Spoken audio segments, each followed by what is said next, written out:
বাকলিয়া থানাধীন KV convention community সেন্টারের সামনে একতা বন্ধন ক্লাবের যুবদলের পক্ষ থেকে পিকনিকে যাওয়ার জন্য অপেক্ষা করছিলেন হানিফ বাস। একে একে হানিফ বাসে উঠতে থাকেন পিকনিকে যাওয়া যুবদলের নেতাকর্মীরা। হঠাৎ একদল ছিনতাইকারীরা দেশীয় অস্ত্রশস্ত্র নিয়ে হামলা করে, নিয়ে যায় মোবাইল, মানিব্যাগ, টাকা ও পিকনিকের জিনিসপত্র।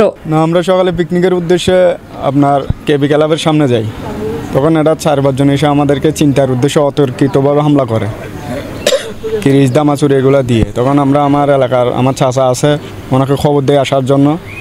উনি আসতে আসতে যখন ওদেরকে ধরছিল, তখন ওরা আরও 20-50 জন মানুষ নিয়ে এসে আমাদেরকে অতর্কিতভাবে হামলা করে আহত করছে। পরে পুলিশে কল দেওয়ার পরে পুলিশ যাইতে একটু লেট হয়, তখন ওরা আমাদেরকে মেরে ওদের একজন আসামি আমরা আটক করছিলাম, ওকে নিয়ে চলে যায়। পরে একজনকে আটক করলে আরো 30 থেকে 40 জন দেশীয় অস্ত্রশস্ত্র ও লাঠি সোঁটা নিয়ে ছিনতাইকারী হামলা চালায়। এতে গুরুতর আহত হয় কয়েকজন যুবদলের নেতাকর্মীরা। হাই ছিল বাদামতুলি, আর যেটা বাস ছিল হানিফ বাস, এটা ছিল আপনার কেভি ক্লাবের সামনে।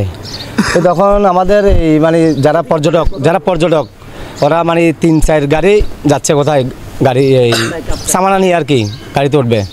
এই গাড়ির পাশে যখন এই সামানা তুলছে, গাড়িকে বিদায় করে দিছে, তখনই ওই ডাকাত দলরা আসি ওদেরকে বলতেছে এই কী আছে। আমরা যতটুকু শুনছি প্রায় ওরা এই আপনার প্রথম ছিল এই 8 থেকে 10 জন ছিল, আমাদের লোক ছিল এই 6-7 জন। তো আমাদের লোক কিছু সাহস করে একজনকে ধরে ফেলে, একজনকে ধরে আমাদেরকে খবর দেয় এরকম এখানে ডাকাত দল আছে, আপনারা তাড়াতাড়ি আসেন। আমাদের থেকে মোবাইল, টাকা পয়সা সব নিয়ে গেছে। তো খবর পেয়ে আমাদের বড় ভাই জাকির ভাই সহ আমরা যারা আছি কয়েকজন আসছি, দ্রুতভাবে আসছি, দেখতেছি ওই ডাকাত দল একজনকে আটক করে লাগছে। আটক করে লাগার পরে ভাই বলতেছে ওকে মারার দরকার নাই, যেহেতু ওর ডাকাত, আমরা একটা জায়গাতে যাবো আনন্দ ভবনে, আমরা প্রশাসনিকভাবে আইনিভাবে ব্যবস্থা নিব। ভাই তৎকালীন এই বাকলিয়া থানার একটা অফিসার SI ফরহাদ ভাই, ওনাকে ফোন দেন, উনি ভাইকে আশ্বাস দেন আমরা এই ফোর্স পাঠাচ্ছি, প্রশাসন পাঠাচ্ছি, পুলিশ পাঠাচ্ছি। প্রায় আধা ঘন্টা 1 ঘন্টা হয়ে গেছে, পুলিশ তখন আসে নাই। আমরা তখন অপেক্ষা আছি, ডাকাতকে পুলিশের হাতে দিয়ে আমরা সবাই গাড়িতে উঠে চলে যাব। এই কিছুক্ষণ এই 4-5 মিনিটের মধ্যেই দেখতেছি ওরা 40-50 জন দামা, কিরিচ, দেশীয় অস্ত্র নিয়ে এলোপাতারি আসে আমাদেরকে হামলা। আমরা যে যা পারি একদিকে সেফ জীবন তো বাঁচাইতে হবে, আমরা একদিকে চলে গেছি, যেদিকে পারে ওদিকে চলে গেছে।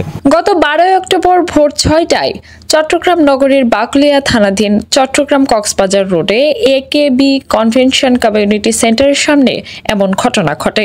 আমরা আজকে সকালে পিকনিকের জন্য কাপ্তার উদ্দেশ্যে যাচ্ছিলাম। আমাদের কিছু ছেলেপেলে দিয়ে আমরা কিছু মাল সামান, ধরুন খানা টানা এগুলো নিয়ে যাচ্ছি আর কি।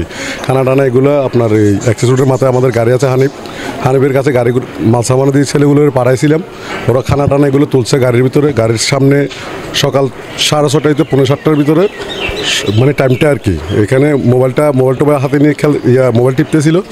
তো বাইরের থেকে এখানে আপনার মনে করেন অ্যাক্সেস রোডের মাথা থেকে কিছু ছেলেবেলে এসে আমাদের ছেলেবেলা থেকে মোবাইল এগুলো কারে নিয়ে ফেলতেছিল। তো এখানে একটু ওদের সাথে হাতাহাতি হওয়ার কারণে আমরা গেছি, আমাদেরকে ফোন করছে, আমরা গাড়ির কাছে গেছি তাড়াতাড়ি করে। আমরা এখানে যে একজনকে ধরছি, ওরা বসা রাখছি, আমরা পুলিশের হাতে তুলে দেবো, ওকে ধরে রাখছি। তখন 15 থেকে 20 মিনিট পরে এখানকার আরও অন্য গ্রুপের ছেলেবেলা এসে, ওদেরকে আমরা চিনি না, আপনার মনে করেন 20 থেকে 30-40 জন হবে, ওরা কিরিচ নিয়ে এসে আমাদেরকে মারধর করে ছেলেটাকে নিয়ে গেছে, আমাদের একজনকে কোপাইছে। এখানকার মানুষ আমরা যখন এলাকার ব্যক্তি, পুরো এলাকার মানুষ যখন ওদেরকে হামলা দিছি, পুলিশ সহ আমাদের সাথে ছিল, ওদেরকে যখন আনছি আমরা, পুরো এলাকার মানুষ বলতেছে যে ওরা এখানকে চাঁদাবাজি করে, এখানে আপনার মনে করেন ওদের থেকে খাবলা মানি নিয়ে ফেলে, ভালো ছেলে না আর কি ওরা এখানকার। এ ঘটনায় বাকলিয়া থানা পুলিশ 8 জন ছিনতাইকারীকে আটক করে। আটককৃতরা হলেন মোহাম্মদ ইউসুফ, মোহাম্মদ রিপন, মোহাম্মদ বাবু মিয়া সহ আরো অনেকেই।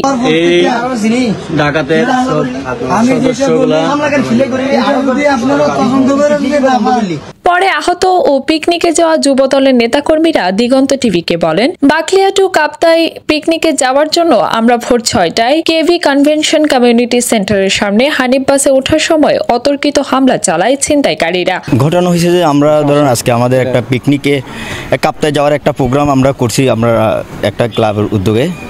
তো এখানে যখন আমাদের বাসটা আপনার কেবির সামনে অবস্থান করছিল, তখন আমরা আমাদের ছোটো ভাইদেরকে 2-4-5 জনকে ওখানে পাঠাইছি, ডেকসি এগুলো নিয়ে। ওরা এখানে রাখার পরে কিছু ওখানকার ভগাটে সন্ত্রাস, উগ্রবাদী, ডাকাত দল এরা আসি আমাদের ভাইদের কাছ থেকে টাকা পয়সা মোবাইল ছিনতাই করে নিয়ে যায়। ছিনতাই করে নিয়ে যেতে ওদের সাথে এক ধরনের একটা হাতাহাতি, ওদের মোবাইলগুলো নেওয়ার জন্য এক ধরনের একটা হাতাহাতি হওয়ার সাথে সাথে ওরা দেশীয় অস্ত্রশস্ত্র নিয়ে আমাদের ভাইদের আঘাত করে।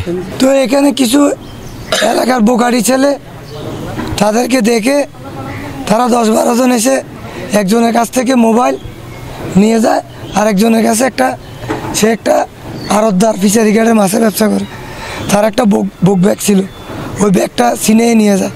কাপ্তার একটা পার্টি, সে অনেক সময় মাছ পাঠায়, ব্যাংকে টাকাটা পাঠায়। আজকে কাপ্তায় যখন যাচ্ছে নগদে নিয়ে যাচ্ছে টাকাটা, যেহেতু ব্যাংক টাইম ছিল না। তখন আরেকজন ছিল আমার এলাকার ছোটো ভাই, আমাদের যুব দলেরই কর্মী, তার থেকে একটা মোবাইল নিয়ে যায়। সেটা আমরা মামলার এজাহারেও ওই মোবাইল নাম্বারটার মডেল নম্বর দিয়ে আমরা এজাহার করছি। তবে সংশ্লিষ্টরা বলছেন, গত 5ই আগস্টের পর চট্টগ্রাম কক্সবাজার রোডে ছিনতাইকারীদের কাছে এলাকার সাধারণ মানুষ জিম্মি। পুলিশের নীরবতায় যেন থামছে না ছিনতাইকারীদের দৌরাত্ম্য। এখানে কেউ নাই তার মধ্যে হচ্ছে এগুলা আমাদের বাকলিয়া থানা অভিযানে। চট্টগ্রাম থেকে M A Ali Ashiq, Diganta TV.